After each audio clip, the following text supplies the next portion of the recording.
On this episode of Mainely Histories and Mysteries, I'm going to tell you about the first murder that took place in the city of Augusta. But before I do that, I wanted to offer you some background information, like some foundational background information to get you set in the right direction.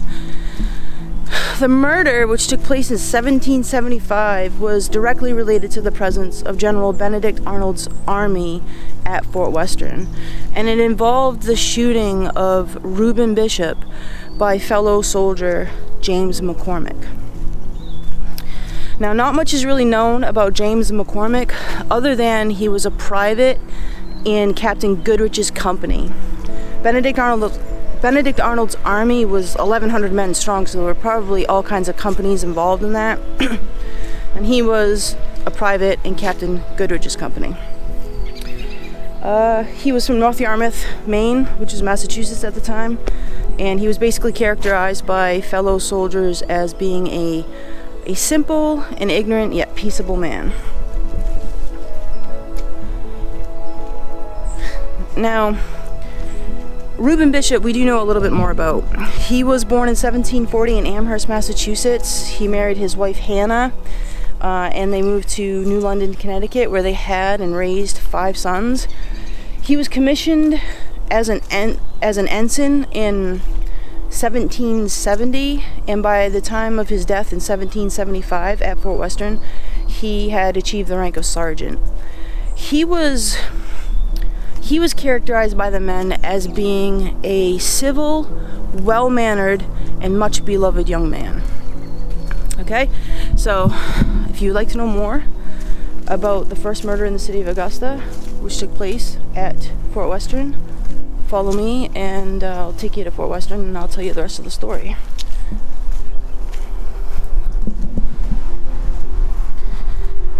Okay, we are in Augusta right now. We are at the site of Fort Western. I'm going to tell you a little bit about the fort, its history, how it pertains to this story here and the murder and everything. Then I'm going to tell you about the murder, and then I'll tell you a little bit about what happened after the murder. So we're on the eastern bank of the Kennebec River in the city of Augusta at the site of Fort Western, which was built in 1754. Fort Western is the oldest still standing pre-colonial wooden fort structure in America today, in the whole country.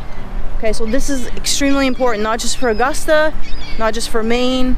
Like, this is a really important structure for the entire country. They put on some really great exhibits in there. If you haven't been here, I highly recommend coming to Fort Western. They have it's a living history museum too. It's awesome. Okay, so anyway, 1754. This is built by the Kennebec proprietors as a fortified trading post. So what that means is there were soldiers garrisoned at this trading post. So it was protected all the time. It was built in the midst of the French and Indian War. So just in case, I think that they were there just in case something might happen. Now, this fort was never attacked. This fort never saw any battles. There were about 900 acres associated with this fort when it was established. The first and only commander of Fort Western, was Captain James Howard. He moved his wife and kids, so that his whole family, here to live at the fort, and a number of his a few of his sons actually. Well, they were raised within the business that was being conducted here. And when the fort was sold at the end of the French and Indian War, so the French and Indian War ended in 1763, but the military left soldiers here until 1767. But in 1767, they pulled the soldiers out. At that point, it took about 2 years for the owners of this establishment to understand that it was in such a dilapidated state that they didn't want it or need it anymore, and so they sold it. Captain James Howard, who was the only commander for the fort, its existence, bought it. And then he just continued business as usual, promoting trade in this area and trying to build up this area with more people, creating a thicker settlement. James Howard was getting up there in age, and experience actually. And he was making money, and so he invested some of that money into like land around the area. So he started buying up like plots of land, and he wound up building a house about a mile away from the fort at a higher elevation. I'm only telling you this because it matters to the story, that he had a house about a mile away, and it was so big he called it the Great House. Okay, so you can imagine how big this house probably was. When he moved out, one of his sons, Captain William Howard, moved his family in and continued business as usual. Okay, so you have William Howard in the fort, living in the fort, and you have Captain James Howard. By the time 1775 gets here and Benedict Arnold's army comes up here, Captain James Howard is living off the fort grounds, and his son and family is living in the fort grounds, and they're still carrying on business as usual. This is why Benedict Arnold's army came here, okay? Because the fort had the supplies necessary to help keep Benedict Arnold's expedition to Quebec on the up and up. Okay, so now I'm going to tell you a little bit about Benedict Arnold's army coming up the Kennebec River. Can you see the Kennebec River behind me? I think you can. So, where to begin? Benedict Arnold was in charge of a campaign that was destined for Quebec.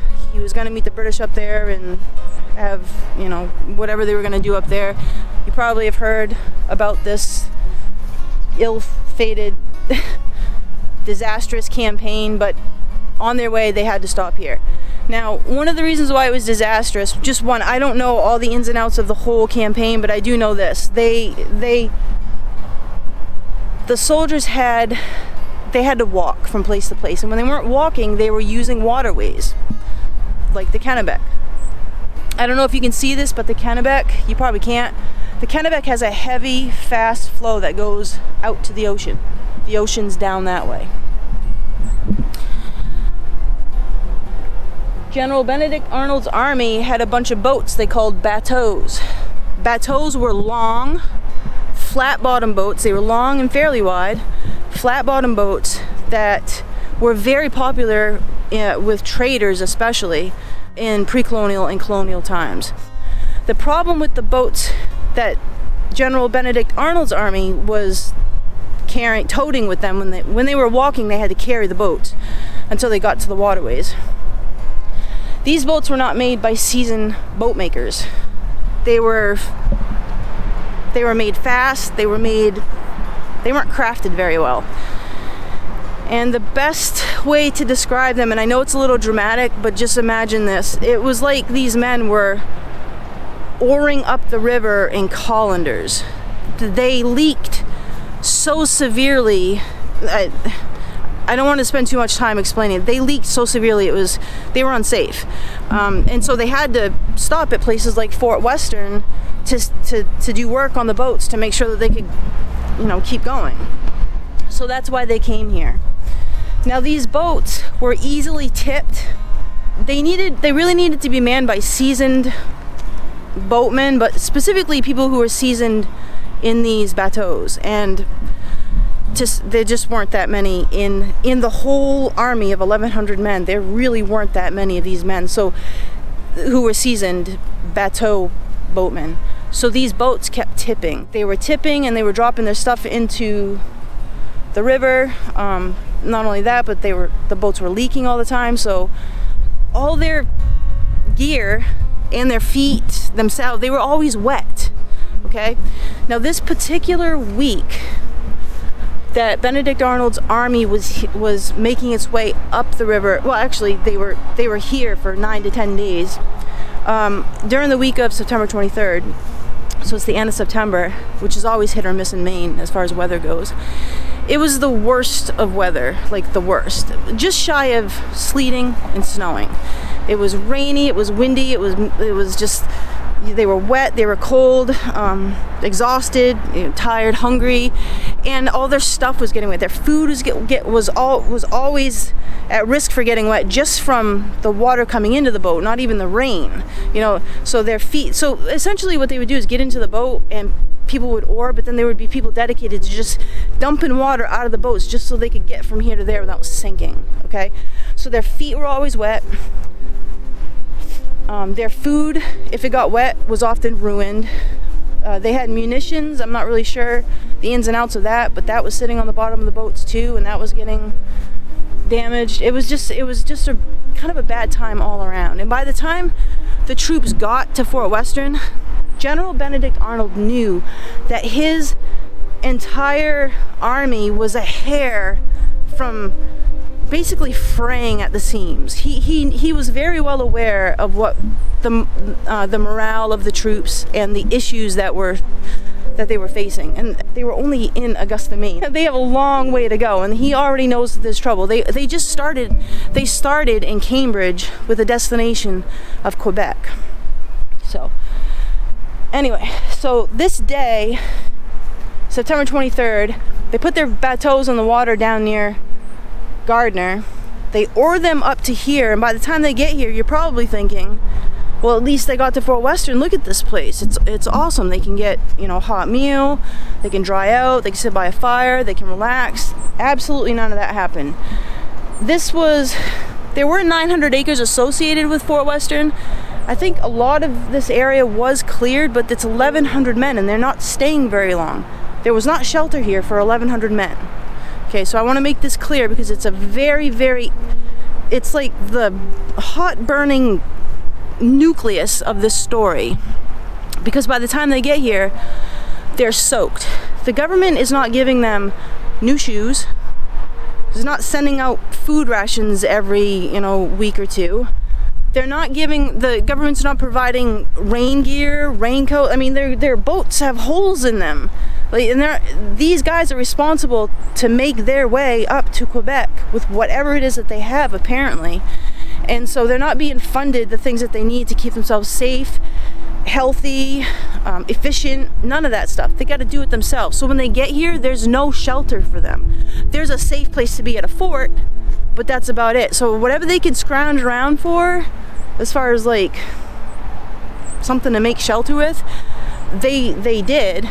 But they weren't building lean-tos or little buildings or anything to be inside of. So they were sleeping outside in this weather. And the weather was like this night and day and night, almost the entire time that they were here. They were sleeping outside in September in Maine when it was raining and windy and dark and cold. I mean, it's the worst. So you can imagine how important it was when some of the upper level leadership was offered a place to stay inside of Fort Western. So Benedict Arnold, some of his top leadership officials, I don't know who they were, I don't know what their titles were. I know that Aaron Burr was in there, Henry Dearborn was in there, Benedict Arnold was in there. There were a couple other, probably a few other big names that I'm not really familiar with, but they were all in there. And then the next level, or another tier of leadership, was up at his father's house, Captain James Howard's house, which was a mile away, okay?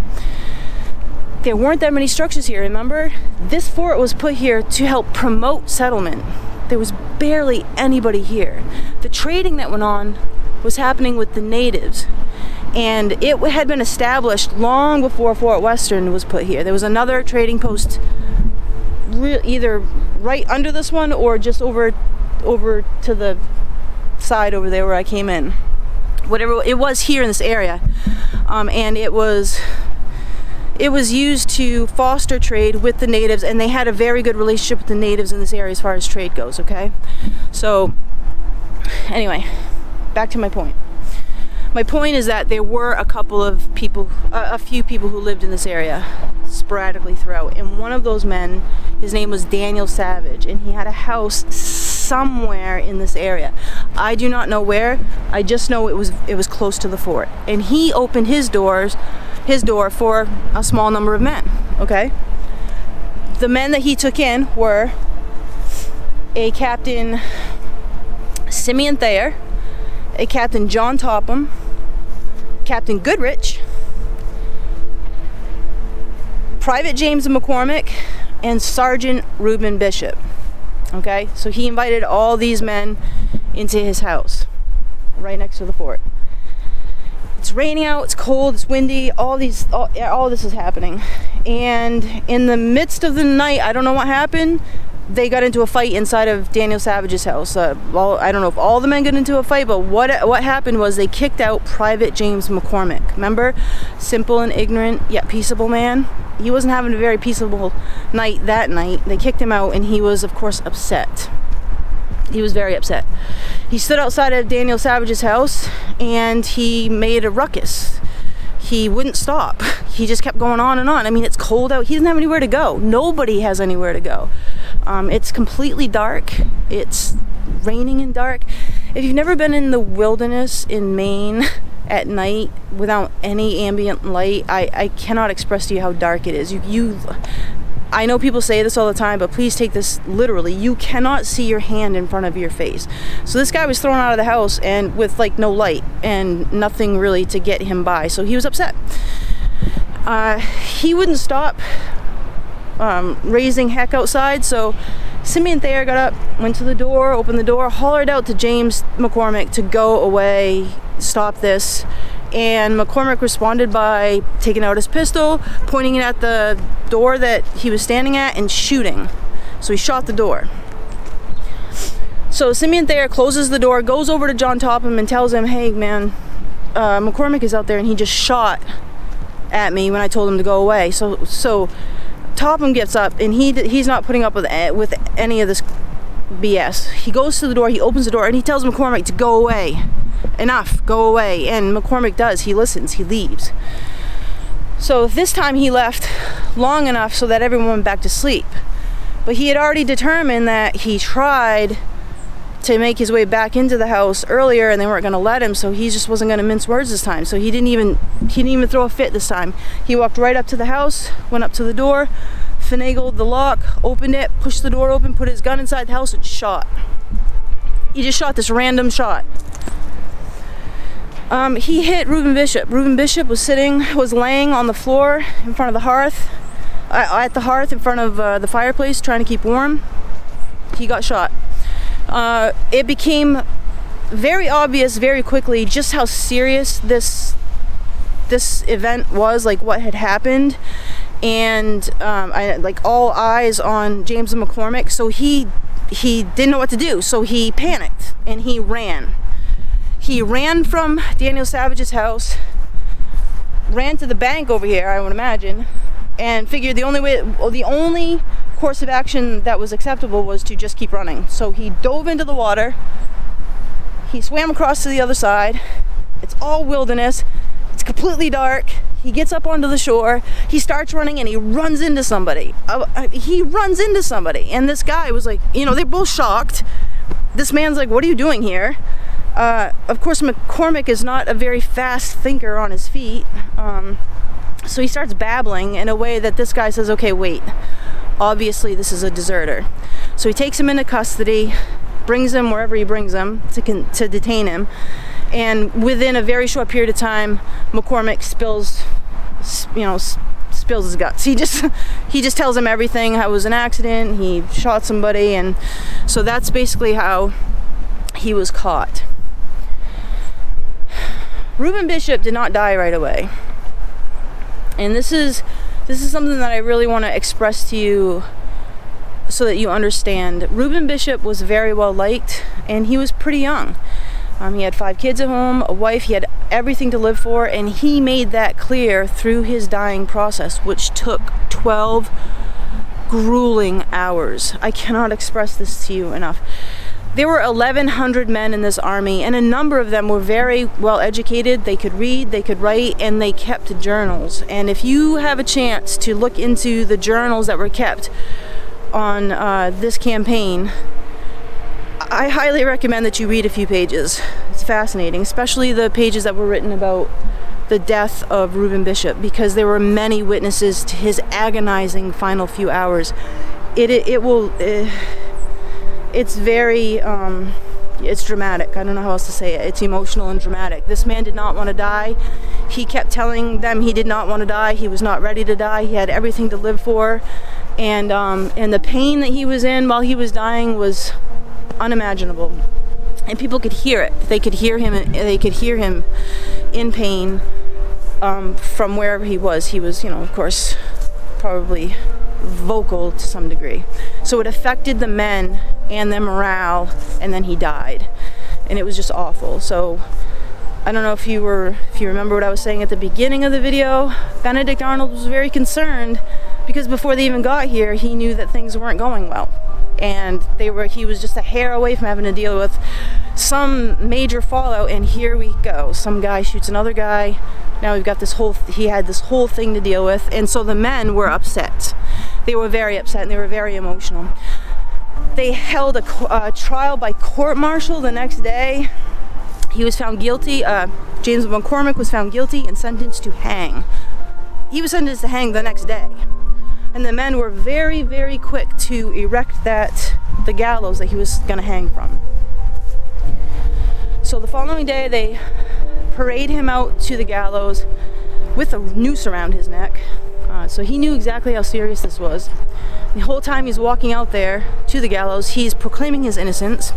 That's something nobody wants to hear because they all listened. Well, I won't say they all listened to Reuben Bishop die, but I mean, the news definitely swept through the troops who were not present to listen and to watch him pass.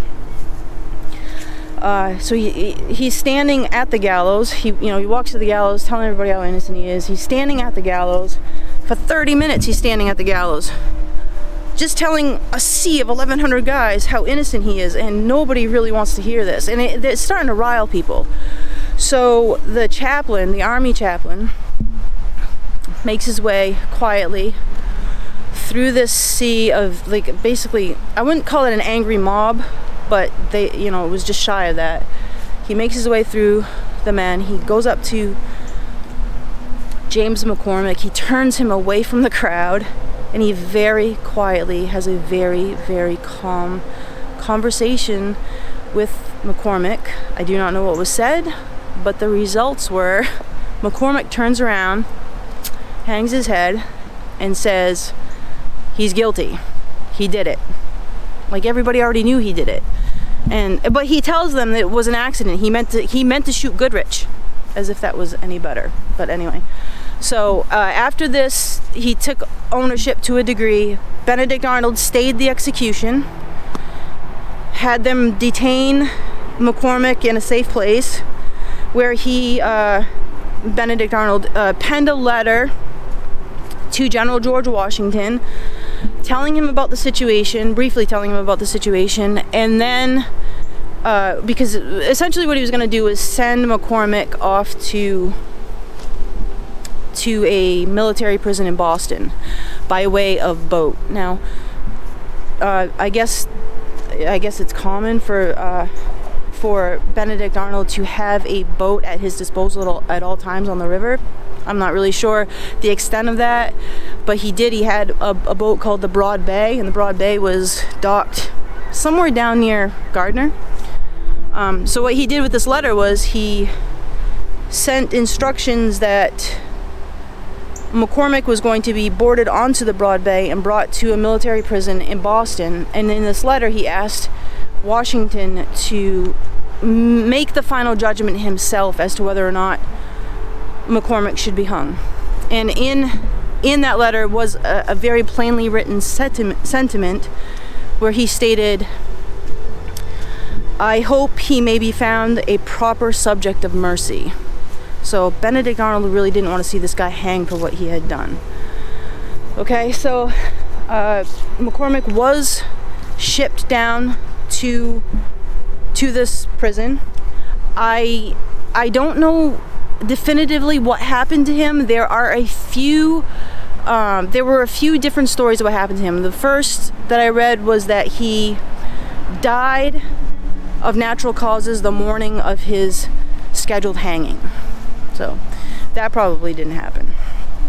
The other scenario is that he died of not natural causes the morning of his hanging, of his scheduled hanging. I suppose that could have possibly have happened, and you could probably imagine what the not natural way in which he died might have been. But the third and most probably believable to me is that he just spent the rest of his days at this military prison, and he just died a natural death there. And I think that's what actually happened. Now, Reuben Bishop was actually buried at the old fort burying ground, which is no longer here, but I believe it was at the farthest corner. I don't know if you can see where the bridge is over there. I believe it was somewhere in that area. Now, across the street from that, I'm telling you what's across the street because I want you to know that this cemetery was moved. So Reuben Bishop's body was picked up and moved across the street with all the other bodies that were in the cemetery. And across the street, many decades later, they put in a building there, a grocery store, and when they were putting the grocery store in, they had to move the bodies again. So Reuben Bishop's body was likely moved again and moved up to a cemetery on Bangor Street, which is really not that far from here. It's just a hop, skip, and a jump up that way. Okay, so that's what happened to Reuben Bishop's body after he died.